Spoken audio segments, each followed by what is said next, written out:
இன்றைக்கு நாம் அனுபவிக்கிற சோதனைகளும் நெருக்கடிகளும் சாதாரணமானது இல்லை. நாம் இன்று மாநிலத்தினுடைய ஆளுங்கட்சி.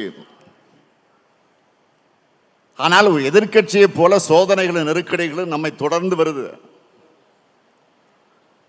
மாநிலத்தினுடைய முதலமைச்சராக நான் இருந்தாலும் எதிர்கட்சியை போல போராடி கொண்டே இருக்க வேண்டியிருக்கிறது. இது தமிழ்நாட்டின் நலனுக்காக நடக்கிற போராட்டம், மாநில உரிமைகளுக்காக நடைபெறக்கூடிய போராட்டம். அரசியல் எதிரிகள் ஒரு பக்கம், கொள்கை எதிரிகள் ஒரு பக்கம், இன எதிரிகள் இன்னொரு பக்கம், துரோகிகள் அடுத்த பக்கம்னு எல்லா பக்கமும் எதிரிகள். இதுக்கிடையில் கட்சியும் ஆட்சியும் நடத்துகிற மாபெரும் பொறுப்பு என் தோளிலே சுமத்தப்பட்டிருக்கு. அவதூறுகள் மூலமாக, பொய்கள் மூலமாக நம்ம வீழ்த்த பார்க்கிறாங்க.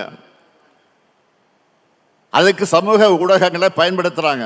நான் ஏற்கனவே ஒரு மாதிரி சொன்னது போல திமுகவுக்கு என்றைக்கும் ஊடக சொகுசு இருந்ததில்லை. ஆளுங்கட்சியா இருந்தாலும் சரி, எதிர்கட்சியா இருந்தாலும் சரி, திராவிட முன்னேற்ற கழக மேலதான் அதிக விமர்சனங்கள் வரும். திராவிட முன்னேற்ற கழகத்தை ஆதரிக்கிறவங்க கூட சில நேரங்களில்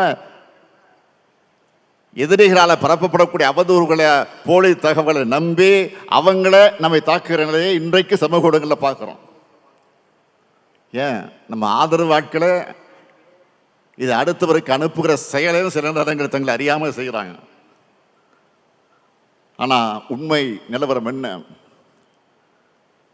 திமுக ஆட்சிக்கு ஆன்டி இன்கம்பன்சியை விட ப்ரோ இன்கம்பன்சி தான் மக்கள்கிட்ட அதிகமாக இருக்கு.